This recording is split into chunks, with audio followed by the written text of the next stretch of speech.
Hello guys, ನಾವು ಇವತ್ತು ಏನು ಮಾತಾಡೋಕೆ ಹೊರಟಿದ್ದೀನಿ ಅಂತಂದರೆ, ಒಬ್ಬ ಇಲ್ಲಿ ನಾನು ಹಾಕ್ತೀನಿ, ಇವ್ನು ನೋಡಿ ಹಾಕಿದ್ದೀನಲ್ಲ, ಇವನು ಭೂಪ. ಇವನಿಗೆ 18 19 ವರ್ಷ ಅಷ್ಟೇ. ಇವನಿಗೆ ತಂಗಿರ್ಬೇಕಂತೆ, ಅಮ್ಮಂದಿರ್ಬೇಕಂತೆ. ಎಷ್ಟು ವಲ್ಗರಾಗಿ ಟೆಕ್ಸ್ಟ್ ಮಾಡಿದ್ದೇನೆ ಅಂತಂದರೆ ನಿಜಕ್ಕೂ ಇವನಿಗೆ ಏನು ಹೇಳಬೇಕು ನನಗೆ ಗೊತ್ತಾಗ್ತಿಲ್ಲ. ಬಟ್ ಇವನು ಹೇಳಿರೋ ವಿಚಾರ ಏನು ಅಂತಂದರೆ, ನಾನೊಂದು ಕಮೆಂಟ್ ಮಾಡಿದ್ದೆ. ಒಂದು ಹುಡುಗ ಕೋಲಾರಲ್ಲಿ ಕೋಟ್ಲಿಂಗೇಶ್ವರ ಇದೆಯಲ್ಲ, ಸೊ ಅಲ್ಲಿ ಅವನು ಡ್ಯಾನ್ಸ್ ಮಾಡಿದ್ದ.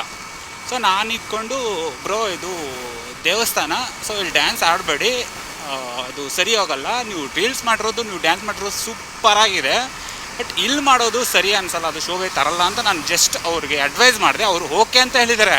ಬಟ್ ಇವನಿದಾನಲ್ಲ ಅವಿವೇಕಿ, ಇವನೇನು ಹಾಕಿದ್ದಾನೆ ಅಂತಂದರೆ, ನಿನಗೆ ಹಾಕಕ್ಕೆ ಮಾಡೋಕ್ಕೆ ಬರಲ್ಲ ಅಂತಂದರೆ ನಿಮ್ಮ ಅಮ್ಮನ್ನ ನಿಮ್ಮ ಅಕ್ಕನ್ನ ಕಳಿಸು, ನಾನು ಮಾಡಿ ಕಳಿಸ್ತೀನಿ ಅಂತ ಹಾಕಿದ್ದಾನೆ. ಇವನಿಗೆ ಇರೋದೇ ಇಷ್ಟು ಅನಿಸುತ್ತೆ. ಇರೋದು ಇಷ್ಟಕ್ಕೆ ಇವ್ರಿಗೆ ತಂಗಿದಿರ್ಬೇಕಂತೆ, ಅಮ್ಮಂದಿರ್ಬೇಕಂತೆ, ಅಕ್ಕಂದಿರ್ಬೇಕಂತೆ. ನಾನು ಕೇಳೋದು ಇಷ್ಟೇ, ನಿಮ್ಮ ಅಪ್ಪನ ಹೋಗಿ ಕೇಳು ನಿಂದು ಎಷ್ಟಿದೆ ಅಂತ. ಅದೇ ರೀತಿ ನಿಮ್ಮ ಅಮ್ಮನ, ನಿಮ್ಮ ಅಕ್ಕನ, ನಿಮ್ಮ ತಂಗಿನ ಹೋಗಿ ಕೇಳು, ಅಮ್ಮ ಈ ಥರ ನಾನು ಬೇರೆಯವ್ರ ಅಮ್ಮನ್ನ, ಅಕ್ಕನ್ನ, ತಂಗಿನ ಎಲ್ಲ ಕೇಳ್ತಾ ಇದ್ದೀನಿ, ಸರಿನಾ ತಪ್ಪಾ ಅಂತ ಕೇಳು. ನಿಮ್ಮ ಅಪ್ಪ ಆಮೇಲೆ ನಿಮ್ಮ ಅಮ್ಮ, ನಿಮ್ಮ ಅಕ್ಕ, ತಂಗಿ ಏನು ಹೇಳ್ತಾರೋ ಅದ್ರ ಮೇಲೆ ನಿಂತಿರುತ್ತೆ. ಇವನ ಹೆಸರು ಹಾಕಿರ್ತೀನಿ ನೋಡಿ, ಇವನೇ ಅವಳ ಇನ್ನೇನು ಅಮನ್ ರಾಜೋ ಏನೋ ಸಮಥಿಂಗ್ ಇವನ ನೇಮು.